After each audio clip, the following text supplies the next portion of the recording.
kugira ngo amfashe Uwiteka nawe ntatinda kunyumva nyura mu misozi nyura mu mataba aho hose niko harisha umutima asaba Uwiteka kugira ngo amfashe Uwiteka nawe ntatinda kunyumva n'igitangaza pe n'igitangaza pe hose n'igitangaza ko Yesu yankijije umwuka we wera ntibujye unyobora uzageze iwanjye wijura mahoro. Tubahaye ikaze mu kiganiro irifasha ry'umunsi.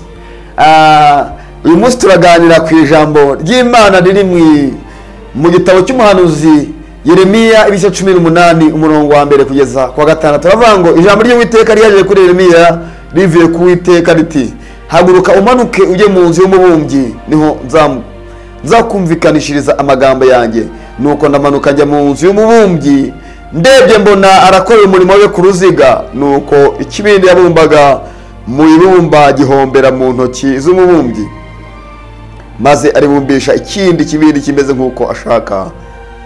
Maze ijambo ry'Uwiteka rinzaho riti yemwe Abisirayeli mbese sinabasha kubagenza nk'uyu mubumbyi? Nuko Uwiteka abaza dore uko ibumba rimeze mu ntoki z'umubumbyi niko namwe mumeze mu ntoki zanjye mwa b'inzu ya Isirayeli mwe.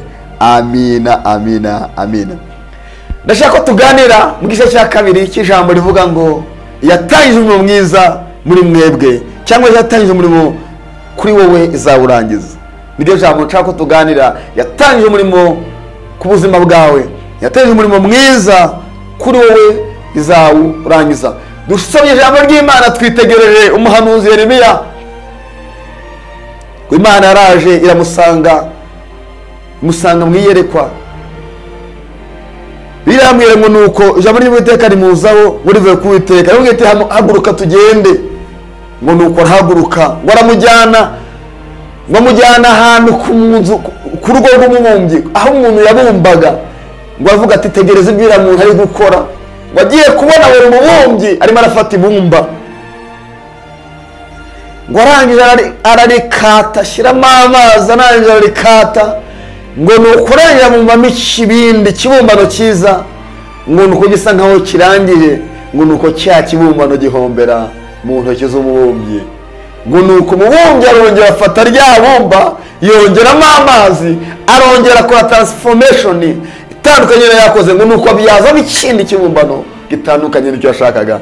Ngo ijambo ry'Uwiteka rimuza ngo yemwe mwabize Isirayeli ngo sinabasha kubagenza nk'uko umubumbyi yagenje ibumba riri mu kiganza cye. Haleluya. Kubwire ngo ndikubwira ngo yatangije umurimo kuri wowe izawurangiza. Hari ibintu ushobora kubitegereza ku buzima bwawe ubona hari nk'imishinga ya failinze y'Imana.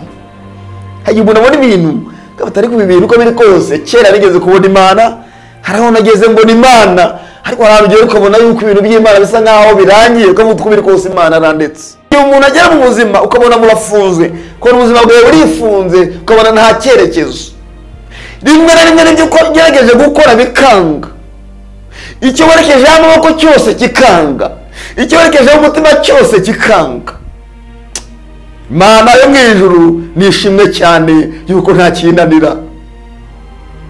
Ibyo byose nubwo biriho yambwiye ngo uyu mubumbyi kibindi amaze kukibumba kirahomba kiramanyuka.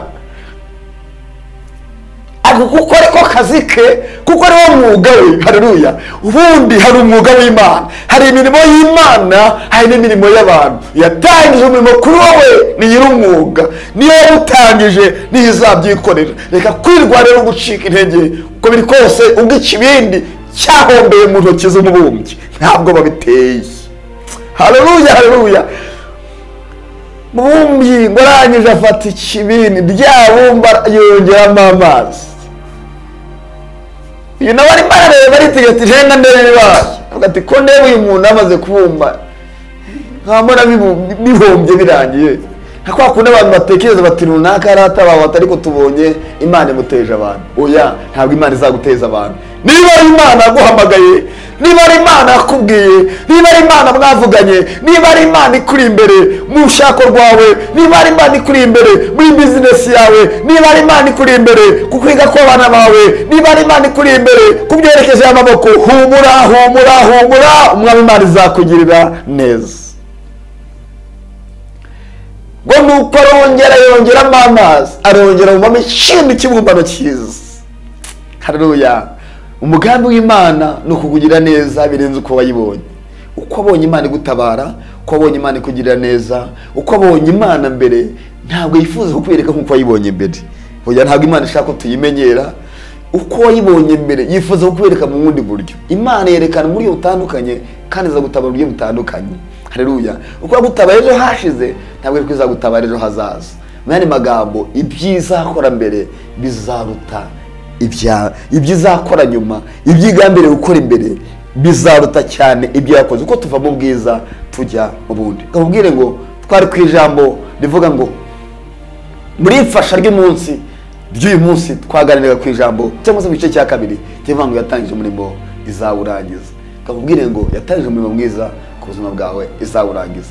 Byinshi ubona ko byarangiye, ubona nta cyerekezo, ubona nta shusho, uko biri kose niba ukiri mu bushake bw'Imana, niba ukihamanye n'umutima wawe yuko ukiri mu rugendo ujya mu ijuru, umutima wawe nta kintu ushinza, byinshi ubona bitagenda bidafite icyerekezo, uko biri kose humure, Imana iri kumwe nawe kandi yatangije umurimo mwiza ku buzima bwawe izawusoza. Ntabwo uzaseba, ntabwo uzasuzugurika. Reka utangire watuye amagambo, uvuga uti ntabwo nzaseba, uvuga uti ntabwo nzaseba, uvuga uti ntabwo nzasubira inyuma, uvuga uti ndakomeye, uvuga uti ni umutsinzi, uvuga uti nzabona Imana, uvuga uti nzabona kugenda neza kw'Imana, uvuga uti nzatabarwa, uvuga uti Imana iri mu ruhande rwanjye, uvuga uti sinzatinya, uvuga uti Uwiteka aranshyigikiye, uvuga ngo nzabona imbaraga z'Imana, uvuga ngo nzabona amaboko y'Imana. Haleluya. Imana ikugirire neza. Reka tugusengere. Mana, ndagushimiye kubw'ubungane data yumvise ijambo ryawe. Cyo yatubwiye ngo wowe watangije umurimo mwiza ku buzima bwacu uzawusoza. Reka mwene data akubone. Biragaragara yuko hari ubuzima bwe n'imibereho ye imeze nk'uyu mubumbyi, ikibindi cya bumbyi rero ngiye bumbamo ikibumbano kimeze nk'uko ashaka. Mweretse umwene data umuhumuriza umutima kandi uri mu buzima bwe uhindura amateka ye, awe neza muri byose. Abatarakumenya bakumenye, abatakwizera bakwizere mu izina rya Yesu. Amen. Mwibuke gukora subscribe kuri chaîne ya BOPC kandi musangiza abandi ubutumwa bwiza. Ikindi wenda nuko ni byiza ko mudufasha uyu murimo. Tuzagaruka mu kiganiro iri mfasha ry'umunsi cy'utaha. Imana bagire neza. Mwifuza kuvugana nanjye nimero zanjye ziri aho ngaho. Uwiteka bagire neza aho muri hose. Shalom.